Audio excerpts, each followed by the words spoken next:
We are live. Oh, that was weird.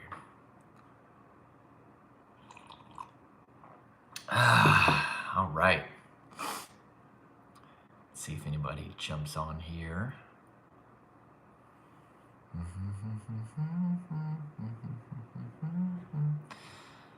It's always awkward the first 60 seconds before anybody joins, because it's just me just sitting here.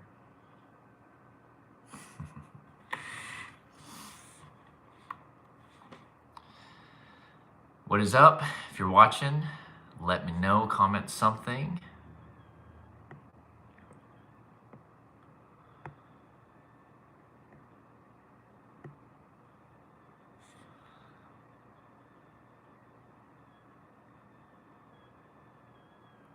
Hey, there you are. There's people. What's up, Crystal? Good to see you. Hope you're doing well. Anybody else watching? Let me know where you're from. Let me know that you're watching. I'm gonna wait till a few people start, and then wait for a few people to join, and then we're gonna be talking about some myths that people believe that are keeping them stuck in symptoms. So hold tight. Give me a couple minutes for people to kind of gather and join, and then we'll go ahead and begin. And I just did this on TikTok, and a lot of people resonated with it, so I think it's gonna be good. Hope you guys are doing well. Let me know where you're watching from. Say, hey, Cameron, 10 penny, not 11 pennies. 10, not 9 pennies. 10, guys. Been watching since 2018. Awesome, man. Good to see you, buddy. Stick around, guys. I'm going to be getting to 5 myths that people are believing that are keeping them stuck in anxiety, panic attacks, depersonalization, realization, and trauma. And like I said, I just did this on TikTok, and a lot of people resonated with it, so I'm looking forward to it. So stick around for just a second, and let's see how many people show up. But even if one person walks away transformed, it was worth it. Noah from Canada, what's up? Good to see you, buddy. What's up, Abhishek? Good to see you. Good old Canada with your maple leaf on the flag and Monopoly money. I visited Canada a couple times, actually. It's really cool. So I like Canada. Now Justin Trudeau, sorry, man, I'm not feeling that guy. But if you love him, I love him. He's great. Does anybody in Canada love Justin Trudeau? I don't know. Everybody that I know from there isn't too fond of him, but anyway. Maybe we shouldn't talk about politics anyway. Thanks for pronouncing my name correct. Abhishek, is that right? My wife's name is Nada, and nobody ever gets it right. I have no social media for mental health reasons, so I just chill on YouTube. Oh, that's awesome. Well, it's good to have you. Okay, guys, we're going to be starting here in just a second. We're going to be talking about some myths that people are believing that are keeping them stuck in anxiety, panic attacks, depersonalization, realization, and trauma. And it's super important, so make sure to stay for the whole thing if you can. And let's just go ahead and get rolling, guys. And make sure to click like. It'll help kind of spread the channel or the live stream. All right, so the first myth that you're being told, and let me give a disclaimer before I start. You know, this is all just my opinion, guys. Listen to a licensed mental health professional over me. I'm just, a former sufferer of these symptoms who's recovered, doing his best to help other people. I've been coaching for the last 6 years, helping people, and I've seen people transform their lives for 6 years now. So, but at the same time, I want to say this is just my opinion. The first myth that you have been taught is that there's something wrong with you. And that is usually the byproduct of labels. And by the way, I'm going to answer questions at the end once I get through these. It's usually the byproduct of labels. You get told that you have a quote unquote disorder. You get told that you have quote unquote mental illness, which I think whoever came up with the phrase mental illness, I want to have a conversation, because I'm like, why would you say that? condition, mental illness, disorder. Like, I think the people that came up with these labels are not thinking about the impact on the sufferer. And some of the names for these disorders are just like borderline personality disorder. What? That makes somebody feel like they're going crazy. But even just the word disorder itself, it makes people feel broken. I'm not saying that there are not some benefits of having labels to separate different things, but in my opinion, there are like 500 labels that all describe somebody being in a trauma response or an anxiety response. But from a relational perspective, I don't think that they end up being very helpful for the sufferer. It makes them believe that they're broken. And they already think that they're broken anyway. Now, not telling you to reject a diagnosis from a licensed mental health professional, but if it were me, I personally would not be identifying with these labels that communicate permanence. So, with that being said, you can heal. That's the truth, right? I want to expose these myths and then tell you the truth. The truth is, your body has an innate capacity to heal itself. But the only problem is that there are things happening that are interrupting your body's natural ability to heal itself. That's all that's happening, right? And we need to correct that. But I love what Dr. Peter Levine says. He says that human beings are born with an innate capacity to triumph over trauma. And that includes anxiety, panic attacks. That includes all kinds of nervous system related symptoms. Your body knows how to heal itself. If you'll just get out of the way, number one, there's a lot of things we have to address, but stop trying to fix yourself. It's not your job. But anyway, the first myth that I want to expose is that your brain is broken. It's not broken. In fact, your symptoms are biologically correct for the state that you're in. You're in a threat response. Fight, flight, or freeze. The problem is that you're in a threat response when there is no threat. And we need to do things that convey safety to get you out of it. But your brain is not broken. And you can heal. And these labels, disorder, condition, mental illness, all these things, they don't reflect reality. They communicate that you have a problem that can't be fixed. Awesome. Hello, 999. So glad that you're doing awesome, man. Also, Dylan, good to see you, buddy. Dylan is in my RISE program. Thanks for the compliment, King. So the next myth that we are going to expose today is this myth that the best that you can do is manage your symptoms. I don't manage my symptoms. I don't teach my clients to manage their symptoms. If you're looking for symptom management, don't work with me because I'm not going to help you do that. I'm going to help you put in the work to deal with the layers in your life that are creating nervous system dysregulation, and we're going to end your symptoms. We're going to permanently rewire your nervous system. It takes work whenever you really address the things happening in your life and body, but the benefit is you're able to permanently recover. You're not just going to have temporary breaks. Some people get breaks from years because all they do is accept their symptoms or distract away from them, or a little bit of CBT, a little bit of grounding techniques. But they don't actually get to the root. And so the symptoms just come back. I cannot tell you how many people that become my client that distracted their mind 24/7 and saw temporary relief, sometimes for years, or they used acceptance and they saw results, sometimes for years. I used acceptance to get results for a couple years. My panic attack stopped, DPDR stopped happening as much, only happened every now and then. I was like, I'm cured. Man, all I had to do was invite in my symptoms. But because I wasn't dealing with what was happening in my life and body, everything built back up. And whenever my symptoms came back, whenever anxiety came back, panic came back, depersonalization, realization came back, and I tried to use the acceptance techniques that I used the first time to recover, it was terrifying.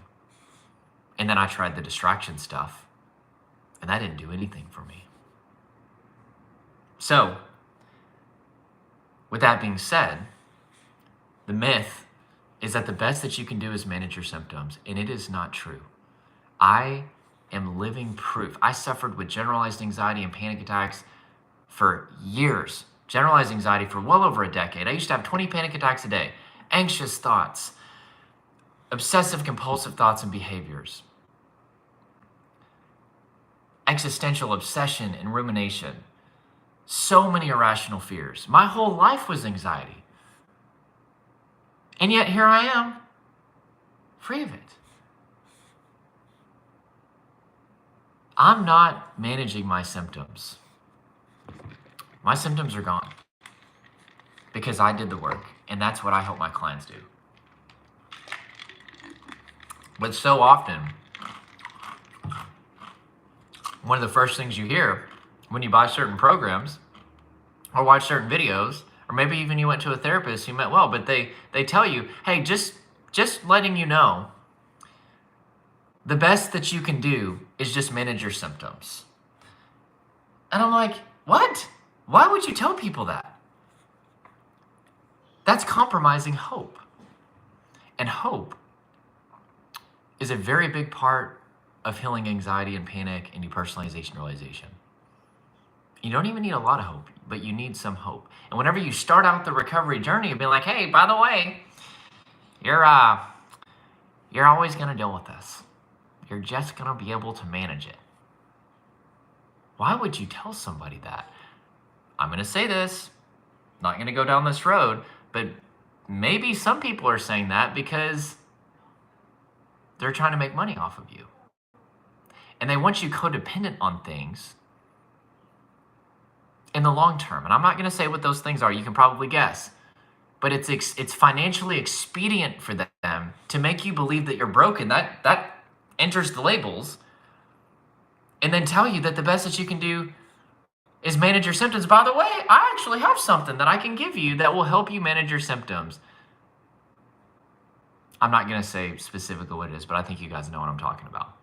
There's a financial agenda to make you believe that you're broken and to conceal the reality that your body knows how to heal itself and that there is a natural path out of this. I talk to people all the time. They have spent tens of thousands, I've even seen hundreds of thousands of dollars on mental health things and medical bills. I'm not telling you to not see a licensed mental health professional or a doctor. Definitely see them. What I will tell you is it's not financially expedient to show people how to heal naturally. That's why I don't really make any money. Like, we're pretty much at break even. Because people don't need us in the long term. Like, I hired business coaches and they're like, you need to have like a secondary program. And I'm like, once we help them recover, they don't need us anymore. There's nothing to talk about anymore. Right? So, we have a special guest. This is my cat, Daisy, and this is the best cat in the entire world. Daisy has been there for me through thick and thin. Look at that cute face, guys. I mean, look at your little face. Look at that cute face. She's the best freaking cat in the world. Anyway, all right, say bye, Daisy. So we're gonna keep going. Oh, now I got, oh God, cat here. She does shed a lot. Okay, we're gonna keep talking about the myths, guys. So the next myth that you're being told, so LPS says I've spent a lot of money on trying to get fixed, but it never worked. Exactly. It could be because there might be an underlying financial agenda to not actually help you rewire your nervous system, but to create codependency. Not saying that that's guaranteed or anything like that, but it is out there, guys.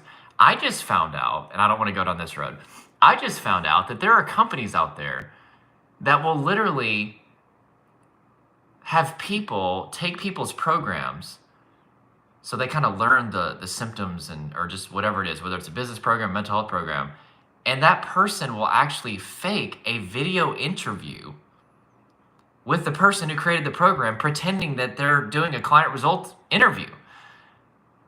That shocked me. I did not know that.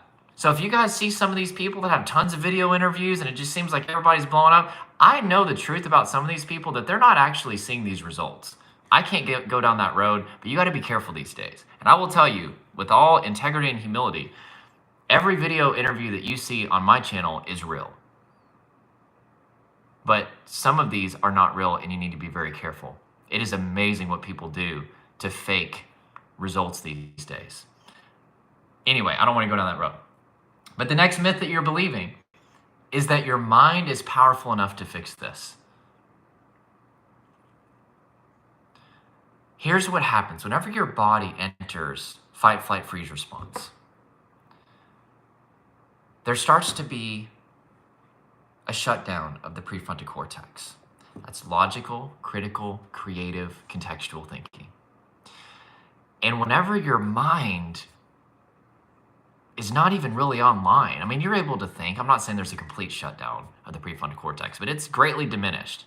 You're not going to be able to outthink your symptoms. You're not going to be able to outlogic them.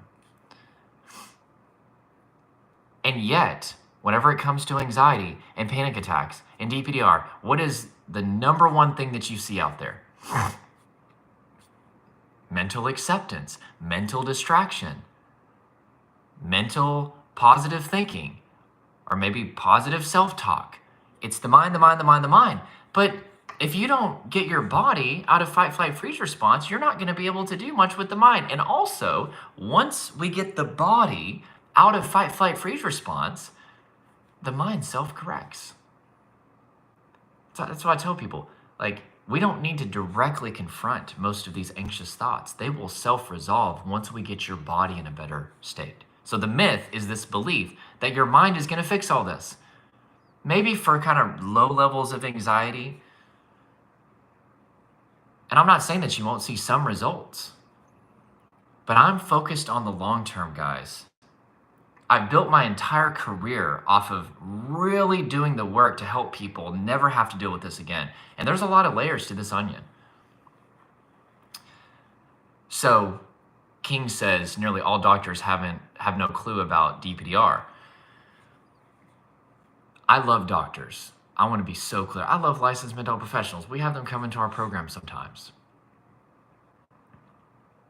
But unfortunately, a hospital, while it is on one hand miraculous, and I think doctors in some ways are miracle workers, and I'm so thankful for doctors, don't get me wrong, but it's also a business. One of my mentors oversees thousands of hospitals, and I've had conversations with him about this. A hospital is a business, right? Again, not trying to dunk on the medical system. Thank God for the medical system. Thank God for doctors. Like, if you're in the medical field, a nurse, doctor, I love you. Thank God for you. But the system is really designed for disease management. It's not designed to increase health. It's designed to manage disease. So if I break my arm or need like a surgery, I'm going to go to a doctor. But if I want to increase my health, I'm going to look for natural modalities. But you're right. When it comes to trauma and anxiety and DPDR, if you go to a doctor, and you should go to a doctor, get everything checked out, get your health checked out. It's very important. But if you try to tell them about these symptoms, I know what I'm about to say is true because I coach doctors. I coach medical school students all the time. And they tell me, we didn't learn anything about the nervous system hardly. My aunt is a doctor, and I asked her one time, I said, if somebody comes to you with, let's say, depersonalization, realization, anxiety, panic, what are you going to do? She says, well, they only give us about 15 minutes. And we're either going to refer them to a therapist or put them on medication for anxiety and refer them to a therapist. I'm like, you don't teach them any body relaxation or ask any questions? She's like, no. And I've been working with people for 6 years, most of whom have seen a doctor. And I'm telling you, as much as I love doctors, thank God for doctors, you're not going to find answers, most likely, whenever it comes to anxiety and panic and DPDR and these things like that. Therapists, it's hit or miss, but most of them, especially when it comes to depersonalization, realization, have never heard of the symptoms. There's a lot more therapists or psychiatrists that have heard of DPDR. Doctors, it's almost none, unfortunately. But yeah, you're lucky if you find one that has even heard, a therapist that has even heard of DPDR. So the next myth that we are going to talk about is that what you're missing is the right method. Everybody thinks that what's missing in their recovery is the right method. And a lot of people, whenever they come to work with us, they think, oh, you're the body guy. Where's the techniques? Where's the secret techniques, Jordan, that you've been holding out, right? And I tell them, like, there's no secret techniques. I've got some for sure. But the primary things that are going to heal you have nothing to do with method or techniques. It has to do with something called co-regulation. I can show you studies that show that 45% of healing these symptoms is something called co-regulation. Building hope in people, building relationship with them, calming them down through positive facial expressions, positive vocal tonality, being there for them. That's 45%, almost half of recovery. Method is only about 15%. But there was a meta-analysis that looked at all the most effective methods out there, EMDR, CBT, talk therapy. And you know what that meta-analysis concluded? There's, quote, no discernible difference in outcome based upon which method that you used. What does that tell you? Humans heal humans, guys. That's why I took my courses off the market, because a lot of people were just getting reassurance from it. Most people need co-regulation. I would even say a lot of co-regulation to heal. And that's why I require people to do mentorship now to work with me. Because if I give you some techniques and a little bit of knowledge, but you don't have somebody with you to really help you walk this thing out and make the adjustments that you need to make, your results are probably not going to last. There are exceptions to that for sure. Most people weren't even finishing my course, which is normal for courses, by the way. But most people need co-regulation because humans heal humans, guys. The very first thing that our brain looks to whenever we are confronted with a perceived threat or an actual threat is social engagement to calm us down. We are wired to heal each other. One time, I went through a very difficult situation, one of the most difficult things that I've ever been through. And I ended up calling somebody that I knew from my church, and I told him what had happened, and it was devastating. He couldn't even believe that I was going through it, or my family member went through it, but it was deeply affecting me. And he said, Jordan, I don't know what to say. He said, it's unthinkable what you're going through. He said, the only thing that I know to do is just be here for you. He said, I'm going to be on the phone, and you take as much time as you need to just cry and process, and I'm here for you. And I just sat there and wept, and having another human that made me feel safe brought way more healing than anything else that I was doing. We need a body-based strategy. I'm not trying to say that we don't need an effective method. The body keeps the score. Your body is full of tension, adrenaline, and emotion. We need to get you in tune with your body. That's called interoception. And then we need to release that buildup. But I'm telling you guys, you're not missing the right method. You're most likely missing the right mentor. Co-regulation is 45% of healing. So with that being said, the last myth that I want to talk about is the cure mentality. I see it in the comment sections. We get emails about this. Everybody's looking for the cure. You can heal. I believe that you can heal. I wouldn't be doing this 6 years later if I didn't believe that you could heal from this stuff. But healing and being cured are very different in my opinion. I don't like the word cure because the word cure implies something is instant, effortless, and permanent. You can permanently heal, but it's not going to be instant. It's not going to be effortless, right? I'm not going to lie to you and tell you that there's an easy way out of this. When people work with us, we make it significantly easier. We just tell them what to do and give them the guidance that they need. But you're going to have to put in work. You're going to have to give it some time. You've got a lot of buildup in your body. over a long period of time. And there's not one thing that's going to get you out of this. There's a lot of layers to this onion. And, I'll jump on a live stream. People are like, hey, what do I got to do to get out of this? I'm like, I can give you a few tips, but I would need to look at your situation. I would have to audit your life and really see what's going on. Everybody's different. There are common layers to everybody, but everybody's unique. So as long as you're looking for that cure, that one thing that's going to get you out of this, the best that you're going to get is short-term results.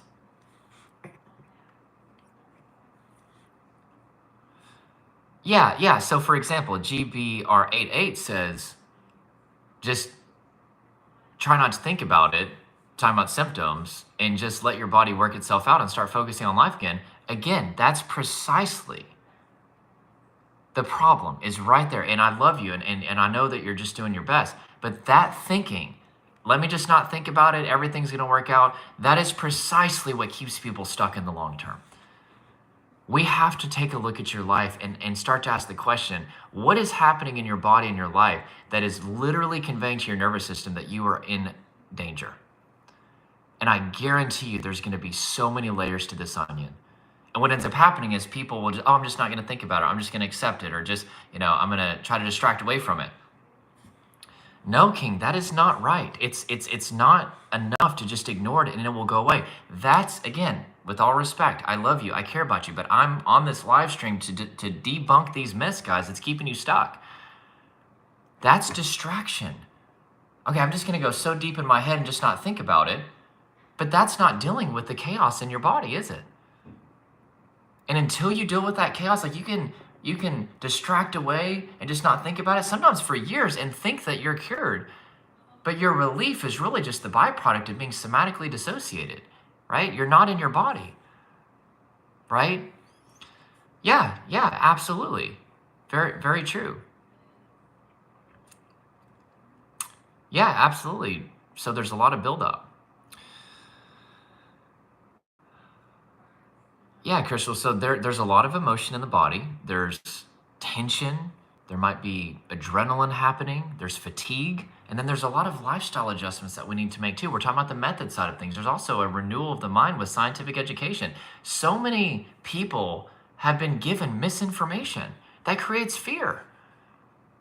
And a lot of people don't think about this. They have like this cure mentality that they think, okay, I just need the right method. This one thing that's going to get me out of this. What are the techniques? What's the mind thing? What do I got to do? And then they also don't understand that there's multiple layers to this, and it keeps them stuck. So what I would say is there's a lot of things that we need to address. That's what I would say. Yeah, everybody's running from their body, 100%. And it's not because they're bad people. They're hurting people. They're people that are suffering. They're people that have had a very painful history, and that history has translated into the formation of sensory triggers. And those sensory triggers are triggering anxiety and panic or overwhelm and depersonalization, realization, other symptoms in the body and mind. And they want to feel better, and so what do? Boop. They stay in their head and they do things to numb their body. That's the way that they get back to homeostasis. So what I teach my clients to do is start to self-regulate again. Get in tune with their body, befriend their body, release that buildup from their body, and I give them co-regulation as they're doing that. Co-regulation is like training wheels on a bicycle. Self-regulation is like riding the bicycle. So I kind of hold their hand and give them that hope and that support until they can learn how to rewire their own nervous system.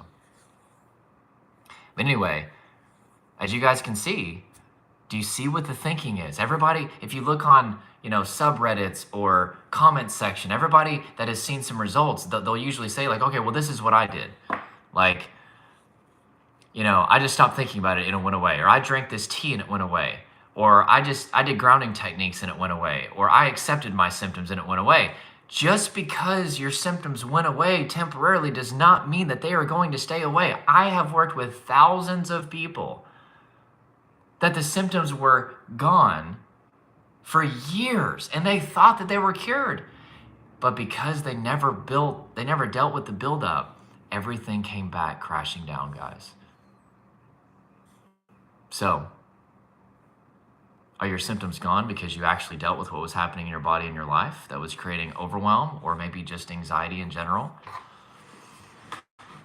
Because if you haven't, we've got some work to do. Violent movies and video games, that's probably not good. But again, that's still focusing on the external. We got to focus on the internal.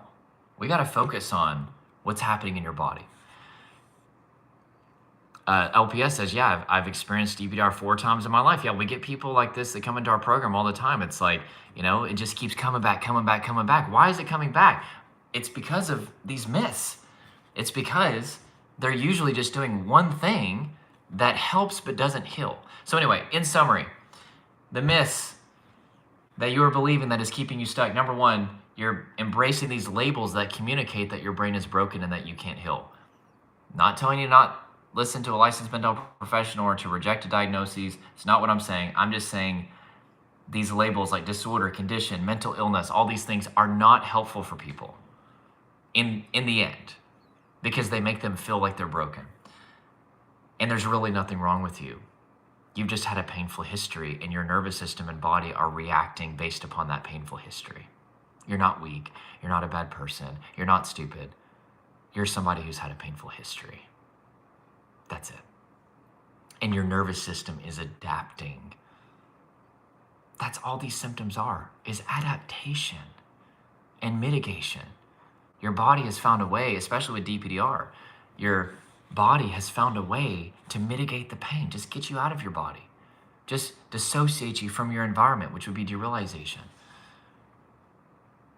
Your body and nervous system are just adapting in the face of overwhelming buildup in your body. It does not make you a bad person or a weak person. In fact, these symptoms are reflective of how strong that you are. You found a way to make it through. Even though there's anxiety and there's panic and there's DPDR, there's all these symptoms, you're still here, aren't you? You found a way through. The next myth is that all you can achieve is symptom management.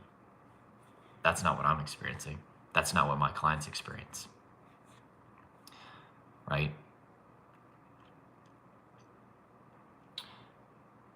The next thing is that the next myth is that your mind is powerful enough. It's not.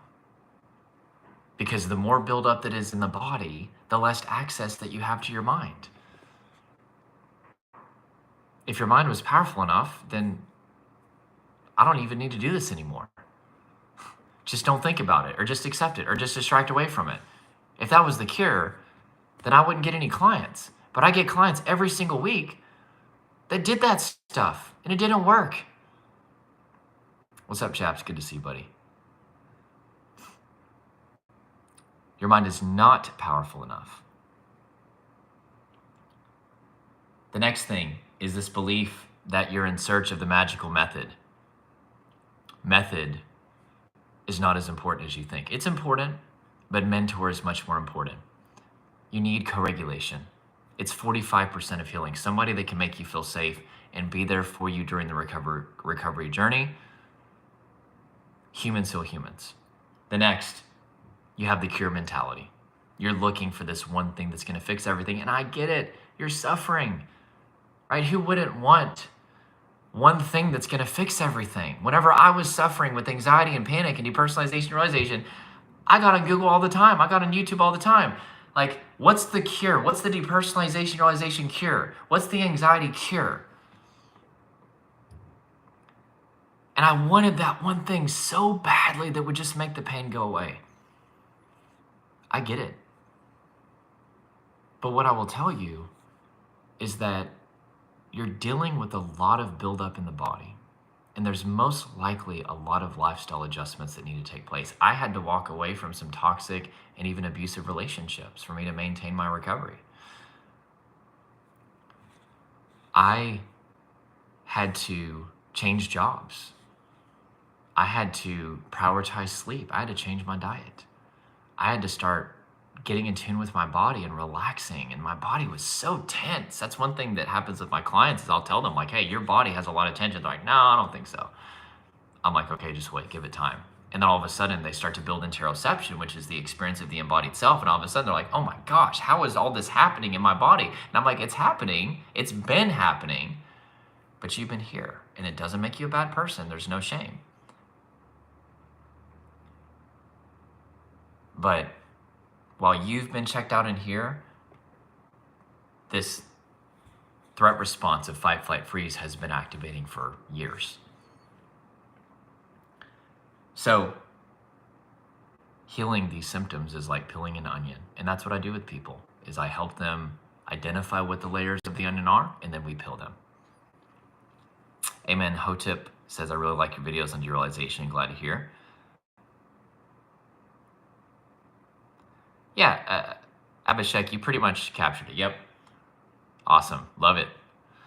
I never once met anyone who had DPDR apart from this man. See, that's the thing, is a lot of people experience it, but they don't know. They don't know what they're experiencing. They don't have a label for it. You'd be surprised how many people experience these symptoms and suffer in silence. I've had people that have spent a decade and had no idea what the symptoms were. They never even Googled it. But yeah, there's a lot of people out there. Tommy says, what's good alternatives if someone can't afford your program? You probably can. Jump on a call with one of my people, and we've got a lot of different options for you. So we've got options for everybody. Like, I promise you, we will have something for you to work with me. Guaranteed. Unless you just have no money with, like, yeah, we've got our kind of top tier programs to get the most access to me, but guys, we've got a lot of options. So book a call. There's a link in my profile, all that stuff. And there's a free 45-minute masterclass, even if you have no money and just need some help. But then there's a button to book a call. Book it. Talk to my team. And I guarantee you we will be able to make something work for you. Okay, as far as the price. Now, we can't guarantee we can help with your situation. We have to hear your situation. But I'm saying money won't be an issue. Jordan, please save these lives so we can watch later. Thank and bless you. Okay. Yeah, and by the way, sorry guys, I've got this little kind of acne thing on my head this morning. I'm sorry you're having to look at that. It's kind of sucks whenever you're on video all day and you get like acne, because it's like, great, now everybody's gonna have to look at that. But yeah, I'll let this save. Who cares? Yeah, Post Malone said that he was experiencing depersonalization, realization. I heard that, yeah.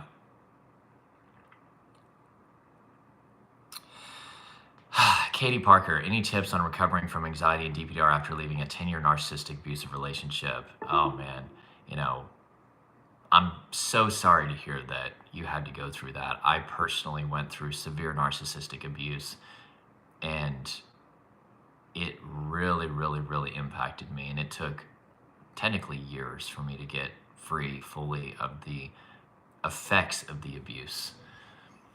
But again, in a live stream, I can't spend too much time on this, but what I would say is, number one, I think you should consider working with us, because I could help you through that, because I've been through it. I've got a framework to help people through that. But one tip for you, because again, I can't take too much time, but one tip, it's time for you to become an individual again. A narcissist will cause you to forfeit your individualism, because you can't control an individual, right? And so part of healing from the effects of narcissism is starting to determine, what do I think about things, right? What do I want to do? Where do I want to go? What is my personality, my style, my opinion? That's really powerful for healing. So that's what I would say. All right. So let's see. Do you know Clara Weeks? I heard her books are great. Again, I love Clara Weeks. I've got, her book sitting on my bookshelf because I was wanting to see what she was saying. She's passed away now. Again, it's acceptance, and that's great. But going back to the myth, that your mind is powerful enough to beat this, a lot of people deceive themselves into thinking that they've beat these symptoms whenever really they've only peeled one layer of the onion. So yeah, you do have to walk on eggshells with a narcissist. Narcissism is essentially when someone is vulnerability avoidant. They don't know how to deal with their emotions. That's why they take on this narcissistic persona of superiority, because if they feel superior, they don't have to face the emotion of feeling inferior. A narcissist will do something called leveling. They'll always put somebody else down to build themselves up. They'll gaslight, deny reality, lie, project, anything that they can. If you're connected to a narcissist, you're always going to be the problem, 100% of the time. Why is that? It's because the person can't face the emotion of being wrong. You've got somebody that is going to do anything that they can to dissociate from their emotions. And that makes it impossible to have a relationship with them. Right? So anyway. Yeah, so you said, DSAS says, can you talk about DPDR and hyper-awareness of subconscious actions and awareness of processes, of thoughts, awareness of my words? Yeah, I mean, that's part of what happens is you've got like this hyper-awareness of your body, of consciousness, of reality. I used to, whenever I was dealing with DPDR, I would like pour a cup of water and I would be like, how is my hand doing this right now? And I would feel out of body. It was absolutely terrible.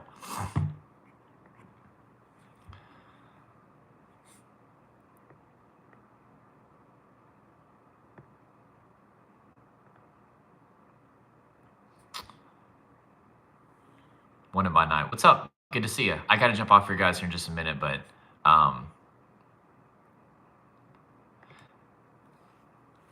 yeah, so I mean, acceptance is not bad. I mean, I technically have, some things that I do to help my clients, kind of accept their symptoms, but I don't use the word acceptance because it comes with this kind of thinking that that's the cure. People want the cure. I get that. They want the one thing that's going to get them out of this, but guys, it's just not going to happen.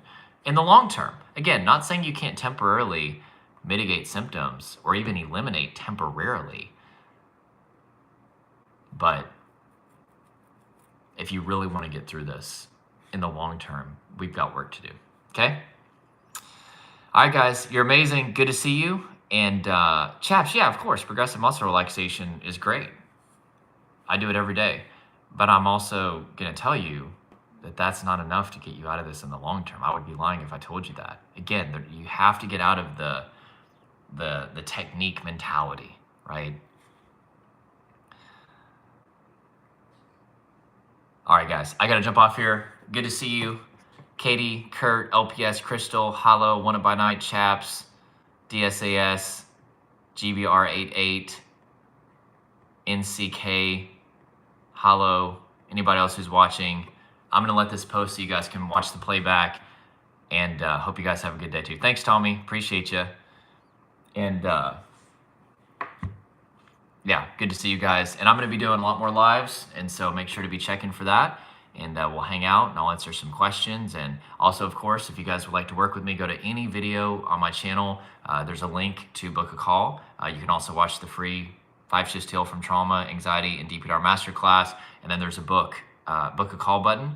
It will take you to an application. You basically fill out your situation, and then assuming that you're approved for that, you can go and speak with a member of my team, and we'll basically talk to you and see if we can help you with our various programs. I will say our programs are, in my opinion, the best out there. It is the most powerful community that you will ever find. Everybody is focused on really getting to the root, and people are seeing the most incredible results ever. I've got hundreds of screenshots of results. I don't even know what to do with them. But anyway, people are getting out of these symptoms, guys, in sometimes a very short amount of time. And if you would like to work with me, all of my programs, you get one-on-one access with me in some capacity, meaning you'll get to talk to me directly. And so we got a bunch of different options for people, any budget, most likely we can work something out, assuming that we can help you. So if you're interested in that, we're here, guys. We're ready to help. If you want to deal with the root, if you're done with the magical method mentality, if you're ready to get the co-regulation you need, if you're ready to accept that your mind is not powerful enough, if you're ready to end managing symptoms and actually eliminating symptoms, and if you're ready to reject these labels that make you feel broken, we're ready to work with you. Let's knock this out, okay? That's it, guys. We'll talk to you probably tomorrow, okay? We'll see you. Thanks.